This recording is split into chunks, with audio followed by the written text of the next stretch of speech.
Magandang hapon guys, nandito naman tayo sa ating lechon ng manok guys. Marami tayong salang mga manok ngayon.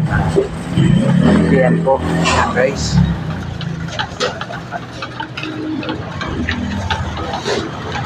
Yan ang ating salang hapon. Araw ng Martes.